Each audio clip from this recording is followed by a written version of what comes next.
Nice, nice.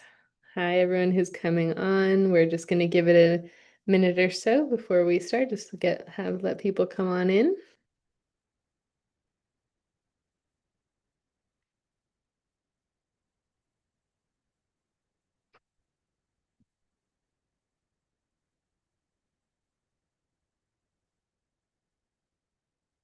Hello, hello.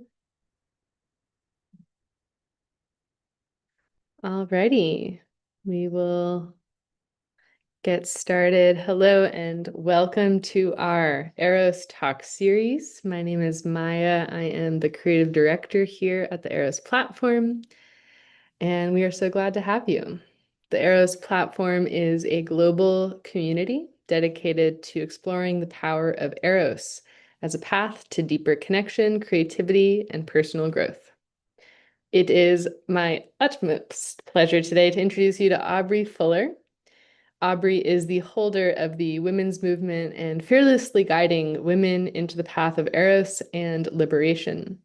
Aubrey is also a senior instructor on the platform, and she is the lineage holder of the Eros Sutras, which are a compilation of books that are great to read. Aubrey has been walking the erotic path and practicing orgasmic meditation for over 16 years.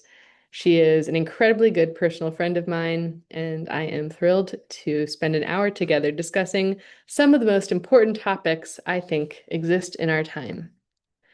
With that, I will pass it over to Aubrey. Wow. That was that was quite an introduction. I I love that. Hello everyone. Thanks for being here. I thought that we could have a discussion today about something that I'm always learning new levels to that applies in all the different forms of relating, um, which is, hold on, fix my window here. Okay. Um, I'm not even sure exactly what to call it. I mean, like in masculine, feminine relating in the sutras, you might call it training. But it's really deeper than that. It's really like, how do you find that balance of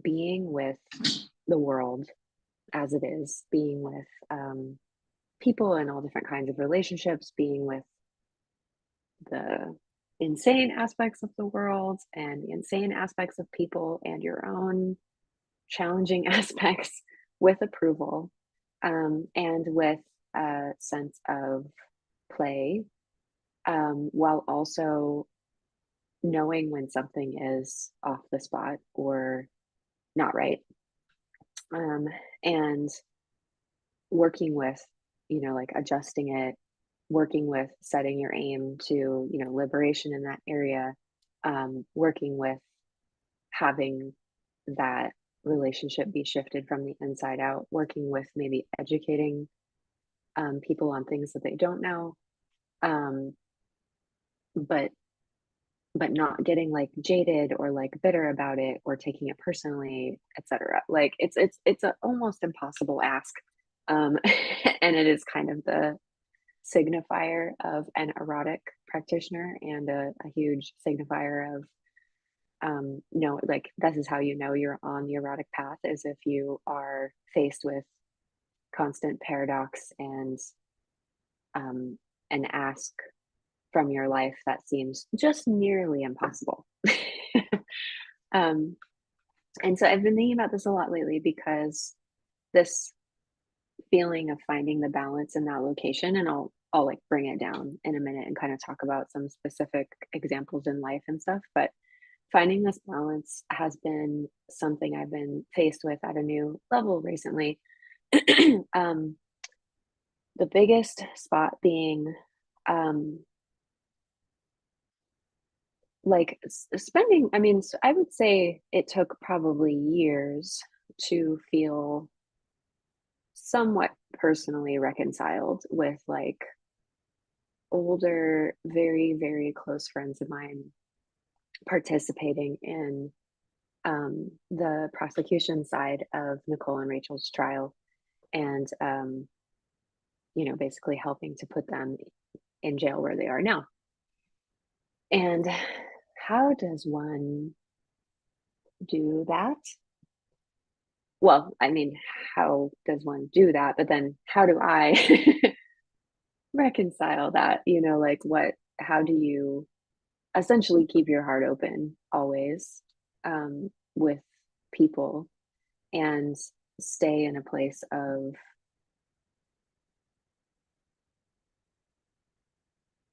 connection in your own being, even if outside on the outside there's not like surface level connection, like the underneath feeling of connection, while also knowing that's not right.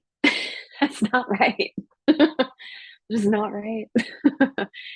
And not dismissing that knowing either. And it's very tricky, but I think that that exact feeling of reconciling that appears in all of these places in our life all the time. I think that obviously, based on how politics and um, things of that nature go in the world, it is much easier, I would say lazier, to just pick a side and, kind of dismiss and other whatever your unchosen side is, and then just do this side. And I think there's, degrees to that. But there's the experience of doing the much harder work, that is a longer game, of not giving in to the compulsion to dehumanize anyone on any side. It would be easier, it would be, because the requirement to not do that is to have a vulnerable, open heart that is actually able to be very deeply impacted by everything, and to really feel everything that's happening on all sides, and make space for it somehow in your own being and in your own heart. And that's painful. Like, it's painful, it's intense, it takes a lot of work to do that. It is much easier and much lazier to just collapse to one side or another, and to write off whole swaths of people, you know. And you see this really reflected, um, in so many different ways in society. Prison being one that comes to mind. It is the epitome. It epitomizes the psychological location of like writing off whole swaths of people and just having them be out of sight because you can't reconcile crimes that they potentially committed, or like situations that they were involved in, because it might be just a lot, for your psyche to figure out, how do I still humanize that person if they like murdered someone or something like that. And so then society has kind of just written off, such a huge section of people, which just keeps getting bigger, by the way. Like, I think Topeka said that incarcerated women has increased 800% in the last 20 years. Or I think Nicole said it in a talk with Topeka about like a year and a half ago, some insane number like that. And so I think, well, othering doesn't work, but um, I think that this is the path of Eros, is learning how to have your heart open and not dehumanize in all directions, and be with all of it, and do the work to suss out what does feel on the spot and what doesn't, and have like respectful discourse about that. I mean, I think the art of the sacred debate has been lost quite a bit in America. There's not that many politicians who will really do that these days, although I think it's coming back a bit. But I love that, like America's a two-party system for a reason. It kind of keeps itself balanced in that way when it's done well. Um, yeah, I never thought I would be so interested in politics and so interested in the law. So your life really takes you for a ride to some places, and you just become somewhat of an expert at things that you never thought you would be an expert in. Or very interested in things that you never thought you'd be that interested in. And so the politics is just kind of a cool, stark place to see it because it gets so polarized, and but it really plays out in all of these places. It's like all the way down to, your friends, like, you know, Maya does something, right? What if Maya does something that drives me nuts and hurts my feelings? And then, how do I reconcile that experience and whatever that action was and my own feelings about it, her as a person? How do I not take it personally? How do I stay connected and continue to show up in that relationship? What's the next right stroke there? And so it plays out at these very personal, very immediate daily micro levels of like, how do I keep my heart open in the face of great pain or discomfort, or I don't feel like it, or whatever, all the way up to these really big levels where this happens in life. And it, like in my story with my friends, where it can take years to reconcile that place where you can love someone and you can keep your heart open to them and you can be available for connection with them, but you can also very much know that that's not right. That's not right. And so, yeah, this has been probably the biggest thing that I've been working with lately, and kind of the central, almost visceral experience that I work with on a daily basis. Another place that it comes up is like in comment sections on my videos. Like I make my Eros Revolution videos and my Silence Witnesses Speak videos with the defense witnesses that didn't get to testify. Um, and I mean, honestly, there's been so much support. It really outweighs the comment section, whatever, I'll just say trolls. um, but sometimes somebody comes in and sometimes they're just being kind of a troll, and sometimes they have an actual question, or they have like a whole pocket of unresolved emotion about like their time at one taste or something like that, and you can tell they actually want to resolve it, but they're like stuck with like a pocket of tumescent resentment, and they actually don't know how to resolve it, and so they're, for whatever reason, trying to do it in your comment section. um and so that's another place where it's like you get the opportunity to show up with ferocity and with like a sword that cuts through delusion, or like whatever tool it is that you need in that spot, but also an open heart, and also like ready for a turn. I have both Maya and Eli and others have really impressed me at times. um, Working with people in comment sections. I mean, not to mention Nicole, she's incredible.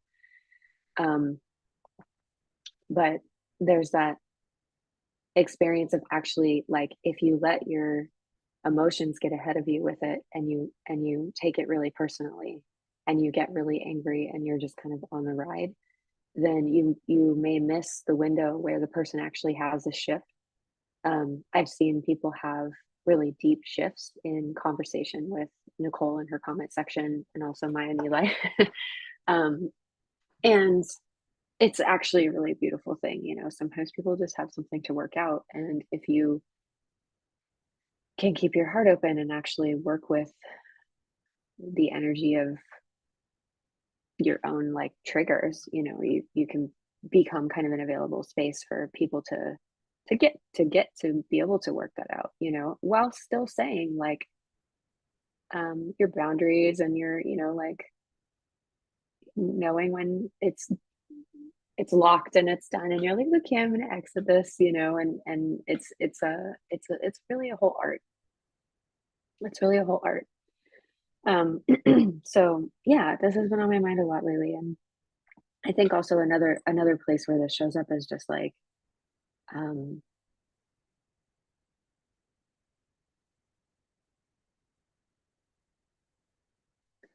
it's funny, yeah, I think it is the same mechanism, in man woman relating and in like masculine feminine relating in your own being, but also out here. Um I was saying to someone the other day, um a lot of us feminine beings get mad that we have to explain the feminine to people, but it's actually it doesn't there's a lot of people who don't understand it and who don't know about it, and it is on us to explain it. It is on us to educate, and it is on us to have patience in doing that, and to have play and to have fun with it and to say it a million times every time like the first time, because it's the only way that people get to learn about it. And um and so I also think in this, all of the same stuff applies in masculine feminine relating, and that realm is actually a really fun way, a fun place to learn the mechanics of this process as well, of like truly being yourself, not selling out for attention or validation or particularly needing something from someone, um, but being open, receptive, playful, but not hesitating to say, like, that is not the spot. This is the spot. And so I think that whole realm, and if you haven't looked into those sutras in volume 4, um, such a great place to practice and research that stuff, and then have you get it really deep in your bones through that kind of relating, and then it kind of spreads out into these other areas of life too. Um, yeah, it's funny. There's like so many things I could say about this, but I can't decide which things.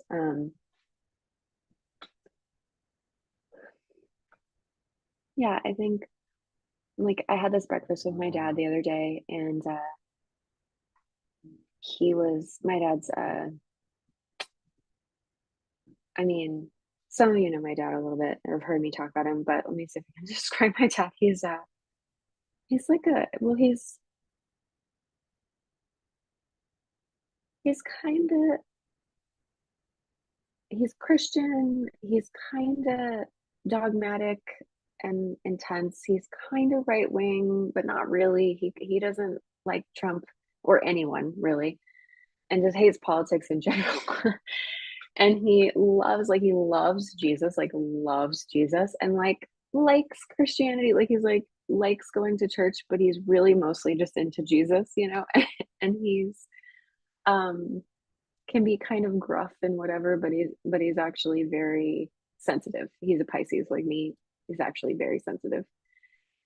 And he has this huge overflowing heart that like doesn't actually care where anyone falls on any side of any aisle ever. Like he's a true I've always admired that he's like a true practitioner of the actual teachings of Jesus. Like he actually strives to live not like a Christian, but like Jesus. um, and and he just has this huge overflowing heart that really looks out for people, and um, cares a lot and can really feel people and has a lot of empathy and would be there to help anyone with anything at any time. Like he's just a service heart type person. And and was having kind of a he was having like an empathy heart person burnout a little bit the other day, and he had all these experiences where he didn't feel, like he had uh he had this friend And he had expressed all this gratitude to the friend, in a moment of overflow kind of thing. And the friend was like, literally, like, I don't even think the friend said thank you. The friend just said, "Oh, did you watch this TV show?" And he was so disheartened. And then he had, some other experience at this thing he was volunteering at, because he like volunteers at all these things. And he was, and like, he like really wanted to be there and really be helping, but the guy overseeing the volunteers was really obnoxious, and he was so mad about it. Less because he was obnoxious to him, but he could see him doing it with other people too, and he just got so mad about it, and he was like talking about it for like 10 minutes, and I was like, you're really giving this guy a lot of energy, dude. But yeah, he kind of had that like empathy burnout sort of feeling, and so we had this long conversation about something in me was like, oh, he needs some fortification here in some way. Um and so we had this long conversation about how important it is that those of us who actually are in connection with something deeper, you can tell I've worked hard to find the language that works for both of our belief systems over the years. um it's like it's really important to for those of us who do feel connected to something deeper, who do have an open heart and who strive to live that way and not go to the dark side of just numbing out and closing it and just kind of being a, you know, fall to one side of the political spectrum consumer till we die, those of us who strive to live with an open heart and stay in that vulnerable place, even though it is a difficult path. It actually is really important, and it doesn't really matter if you have, you know, if no one knows about it. If you're just living a simple life in Northern California, like my dad, or if it's a big life and you have, a mass amount of people and you do public speaking all the time or whatever, it doesn't matter. It really doesn't matter. You could be alone, um, and you're just like tending to your garden or something like that. But it's like that, um, that way of being holds open a dimension of love and consciousness and awakeness and truth and compassion and all of that. It holds open a dimension of that on the planet. It's not a small thing. um, and expressing those gratitudes in those moments of the overflow, even if someone doesn't understand it, and even if someone is too, like conditioned by their own whatever, their dad or their childhood or something like that, to come back and be like, wow, thanks, man. Like, even if you're not seen very often for who you are, or like having, like, doing the hard work that you do to keep your heart open, like how important it is to keep doing it. um and I see it, I'm on this tour, seeing the close friends of mine that were on the defense witness list for the trial, and then seeing like a bunch of other friends as well, and it's just been so great. But I can feel out on this tour more than ever that, um I can feel the grid of connection. We talk about it also as mycelium network, kind of both. But I can feel the grid of connection between all of us, and like how important it is to keep those lines humming, with connection and life and love and care. And I can feel how much it fortifies me and others to drop in with other people who are doing that.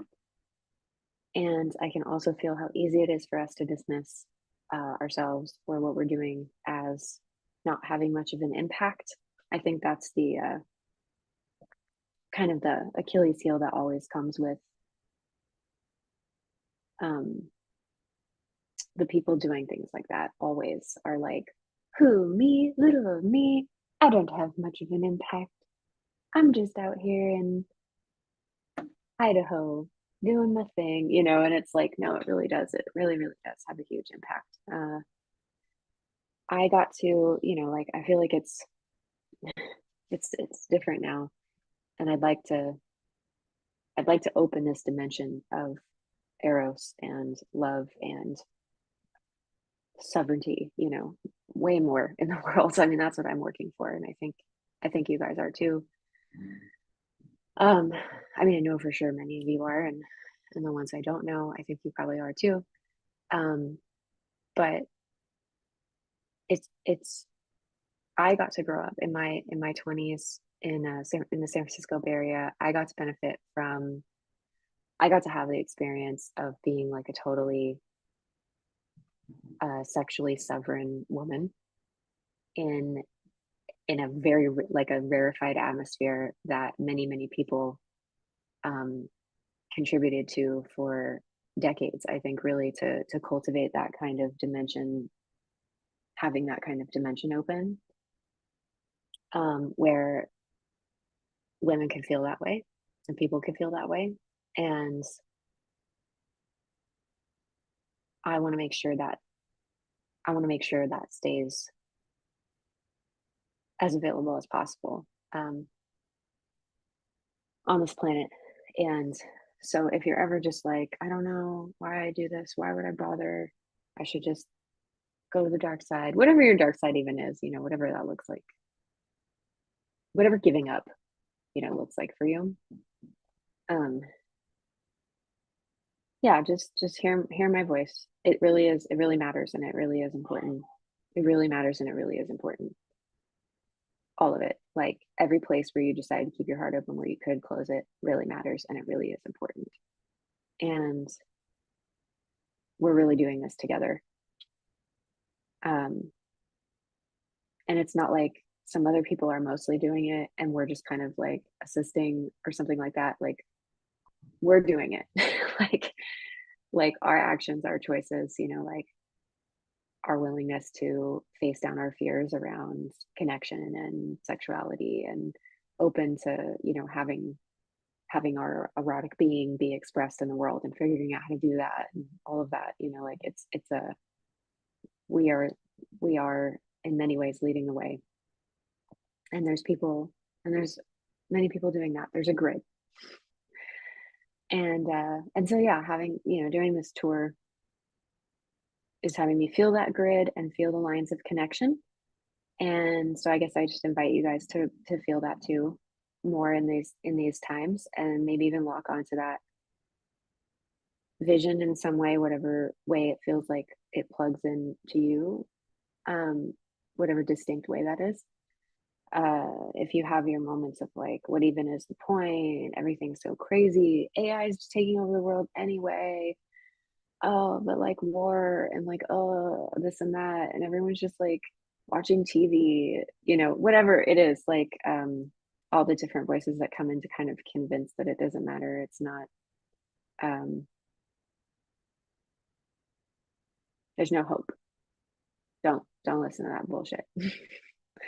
Don't listen to that bullshit. We're having a revolution. It's actually going well. It's amazing that we get to be part of it. And everyone here is part of it. And each person's part in it could express and reveal itself and artistically expand its expression exponentially the more that you lean into what your part is in it and what your piece is in it could be a huge expression beyond your wildest dreams. You know, it's a medium to be able to access the most actualized version of you that you've kind of maybe glimpsed at times. It's a medium for that too. So, okay, that's what I have to say today, apparently. And we will open it now for discussion, questions, um, things of that nature. And you're also welcome to talk about what your what you can tell about what your piece is in the revolution.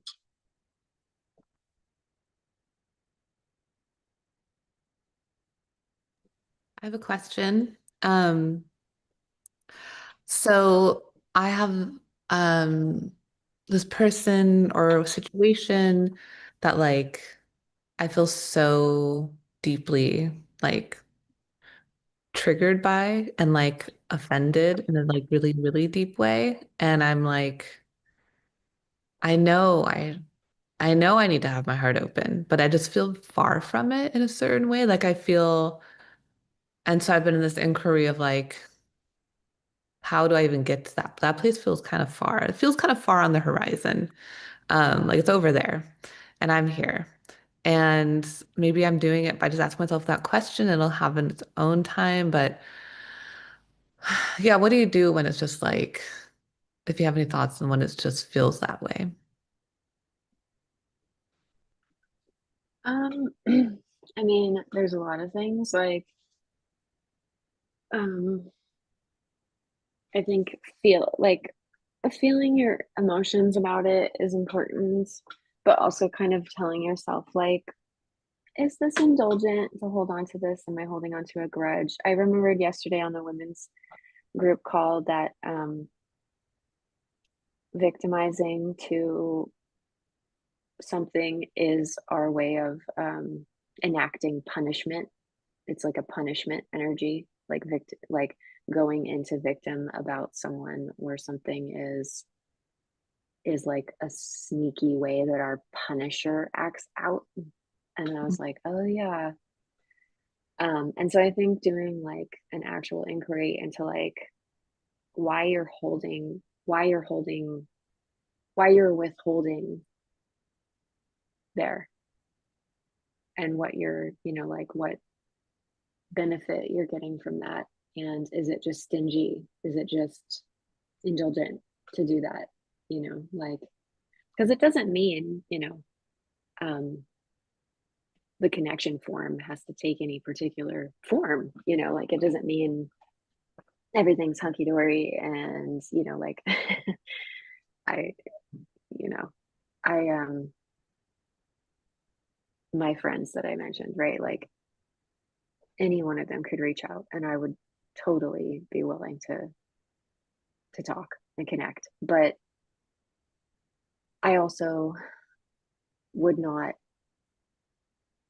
act like everything was fine, and I would be pretty, if it got to that point in the conversation, I'd be pretty clear, like, I don't, like, I don't know how you're going to make it back. I don't know how you're going to make it back to yourself from this, but I love you and I'm your friend and I'm here to help hold a light while you do. I'm curious how you're going to do it. You got yourself into this, so I'm sure you have some intuition way back there on how to get yourself back to yourself. Maybe I'm here for you, but woo, you really dug yourself in in a deep one, very far from yourself. Yeah. And so it's not like I have to like go back into connection and be like, oh my God, everything's great, so it's for you, it's for you, and it's for the lines to be clear. So are you being indulgent? I mean, probably. Yeah. I like what you said about like punishment, I was like, yes, feels true. That's good. That's good. I like that, like, it's like um working to like tinker the things underneath, but not having, and then letting any behavior that naturally wants to change on top of that change, but not like I think that's partly what I'm nervous about is like bypassing the honest work and faking something when like that would, I definitely don't want to do that. So, or feel like I have to, or Right, I like should. you'll get into the idea that you're going to have to fake something. Yeah. Yeah, in fact, you can't do that. Don't do that. Really important not to do that. But yeah, that one's funny. That is one that'll keep us from opening our heart again, because it's like, no, keeping my heart closed is the only defense I have against going back into who I pretended to be when I was with that person or around that person. And you're Mhm. like, no, you're it's like you can go back into connection and you have to actually be real. Yeah. Yeah. That's good. And then when you were talking, I was just having this like, I don't even know if there's a direct, but I was like, oh, there's all these places where I've this story, like I've struggled so much in relationship, but like, and that has this like envy, like fake envy people who like seem to have it so easy or like are able to do the routine thing and then like, and it works for them, you know? And I'm like, if it was easy for me in some way, like it would be horrible. Like it would be just not who I am in this lifetime to be able to have that. And that there's like a huge gift in the difficulty of it and how it's been. And that I get to like find who I am and that me finding who I am inside of connections with people is a deeply, deeply, deeply erotic process because it's so just doesn't fit my soul just won't conform to the route way of doing things and how what a blessing that is too. And so being like, oh, like all of these difficulties are blessings. But yeah, that's like I don't know why what you said had me think of that, but that's the thoughts that I really felt connect when you were talking. I was gonna say something similar about the oh damn it, the your face went away and then I forgot what it was. Oh, But talk yeah, of I was come gonna back say there there. you go. I was gonna say something. Say the last thing you said again. The When you were talking about it, like had the dots, like I just really felt the dots connect when you were talking. Oh, and then like my soul not express like not fitting or working with the route way of doing things is a deeply erotic process because that's just who I am. And That's what it was. That's what it was. Yeah, I was thinking like a lot of times when women say, or not just women, but we'll just say women, whatever. A lot of times when women talk about relationship like that, and like, oh, like it just seems to not work for me, and it seems to work over there so well. Um, you're basically saying I'm not able to. I'm not able to contort myself in the correct shape for this, and I'm upset about that. And it's like, no, you're a free woman. You don't you can't contort for long before something wild inside of you is like, get me out of these handcuffs, you know. And I think you're not looking deeper at um a lot of relationship in general, you know, like um if it looks easy, which honestly, I don't think anyone that anyone that any one of us would look at someone's relationship and be like, that looks easy. They would probably, the two people in the relationship probably be first to tell you it's not easy. but but if it looks easy, uh then there's probably, you know, like I've had this experience a lot of just looking deeper into these spots and being like, oh, there's a lot not being said, you know, there's a lot getting pushed under the rug, there's a lot that's like there's a lot of sacrifice to keep the peace on the surface level, a lot of sacrifice in the below level to keep the peace on the surface level. And you know, some of the relationships that are more honest, and this is just all relationships too, this isn't even like romantic necessarily or man woman, and there's some relationships that are just, when they're more honest, they're more messy, they don't look as good, they do look hard. That's because it's honest, like they are hard, you know, it is hard when you're relating from an honest place. And so I would also say, like, there's some place where you keep blinders on to the reality of this stuff. And it's like, look deeper, like take the blinders off and look deeper at all the different kinds, you know, like um let yourself awaken to to the depth that people sell out to keep the peace on the surface and stuff like that. You know what I mean? Like, take a look at it. And I don't even, I don't even judge that. Like, relationship is the most difficult terrain ever. I mean, it's everything. It's very difficult. It's very challenging, very rewarding, everything. And so it's like everybody's working it out. But almost across the board, whenever I look deeper at the ones that seem really like Instagram perfect, there's a lot of things being sacrificed in order to make it look like that. Yeah, thanks. That's Things good. that your soul fundamentally won't sacrifice for whatever reason. Yeah, thanks. That's great. Thanks, That's Leah. good. Yeah, thank you. We have a question from Instagram from Oh. John. He asks, where do you draw the line when you sense the narcissism of a single individual in your family or community of connection has created a dynamic of consequences that are no longer tolerable? Or at least, how does Eros come into the conversation as a way of being with someone like this? Thank you. I kind of enjoy people who tend to have some narcissism sometimes, they're fun. They're fun if you're erotic and you come from like an infinite play kind of place, like so um if anyone is just fundamentally triggering you, John, but also any of us, to the point where we begin thinking disconnection or whatever, just shutting off to that person or whatever they represent is the only way you could possibly deal with this impossible human, or whatever, or group.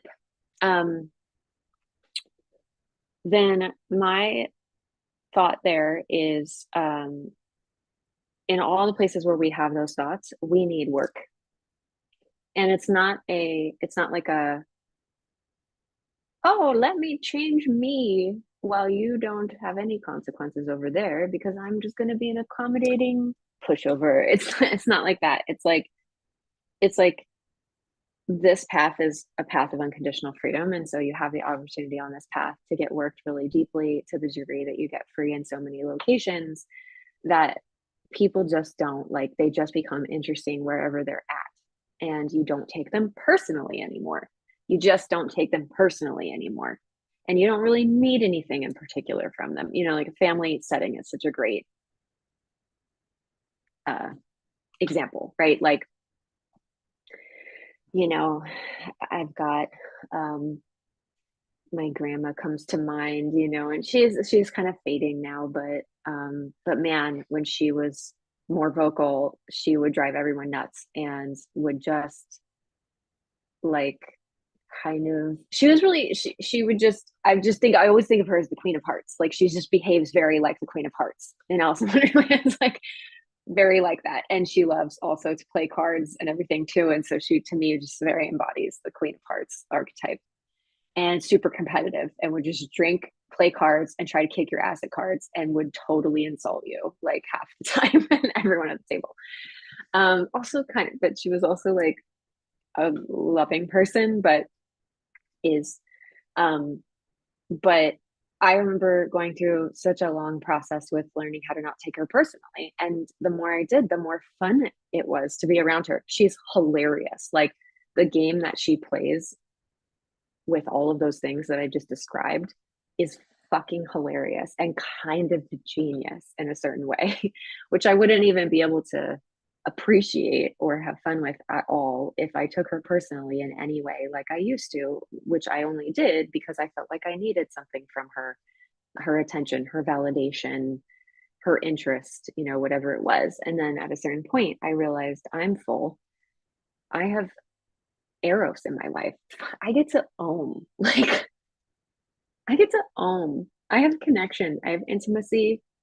I have so much. I'm so wealthy. Like I have so much interior wealth that at a certain point I was like, oh, I don't need anything from her. I can just play with her and it's no big deal, you know? And so that was kind of my first thought about your narcissist friend or family member. Get unconditionally free, John, so that you can play with them and their narcissism can become funny and you can learn, you can map it and you can kind of predict it, and then you can do funny things to like play with it and maybe even tease them about having more attention on other people from time to time, and maybe even get to the point where they trust you a little and you could have some good heart to hearts and maybe even train them how to have some attention on other people. You know, we can't just keep othering people until the divide is just uncrossable, you know, like we are the people to, like if you see it and you have the wherewithal to name these dynamics, you're probably the person who is in the situation who could be the bigger person and figure out how to play with it, you know. And you could also take it as a occurrence, an occurrence in your life that is specifically there to give you a location on the map to get thrashed around by, to have more access to unconditional freedom. This is what I really want to do my next Eros Revolution video on power dynamics, because people talk about power dynamics like they're like it's like a bad word. There's a lot of things that are like a bad word now. You know, narcissist, power dynamics, hierarchies, da da da da, and it just shuts down conversations. And I'm like, no, that's like the opening of the conversation. Like the video is about to give it away. The video is basically going to say, get yourself into some crazy power dynamic situations, get thrashed around by them. Don't like put somebody above you, put somebody below you, figure it out, get free from it, get access to unconditional power where you no longer have to do that with anybody, you know? So yeah, get unconditionally free to the point where once that person is fun for you to play with, you'll know you made it. You really made it out of that location of taking shit personally. He wrote, funny, I also know that grandma. And then, then he She's wrote, so great, you guys. She's so good. She got officially diagnosed with dementia recently. And she still beat us at cards the other day on the 4th of July. Okay. She's amazing. he also wrote, he loves your point on gamifying it and how he can see that that is the gap in his erotic understanding. And thank you. Yeah. That's All right. excellent. I will open for any closing words, Aubrey, you would like to give at this point. Otherwise, we will begin to wrap up. Yeah, I've been, I'll just end with, I've just been thinking a lot about courage. A friend of mine was sharing last night about feeling really scared about some things happening in her life. And there was another friend recently really scared about some things happening in her life, and so on and so forth. I think we all have that in different ways. And there's that feeling like I want to get some things in place before I something. And it's just not like the nature of samsara. It will never be ready. It will always cause suffering. You'll never, you never hit that point. And so I think it's like just, I think I ended with this last time too, which is like it's just so important to bring our voices out right now, no matter what. The fear doesn't go away. You just kind of get into a deeper relationship with it and penetrate through it. And so yeah, I think that's always just a good thing to remind you guys of. I'm just assuming that you're like me and sensitive and need and don't get seen as much as you wish you did? I actually do. I do. I get so much. I really do. But I have a story that I don't sometimes. And so if you guys have that too, I see you. Just penetrate the fear, do the thing. Thank you so much, Aubrey. That was an absolutely beautiful call.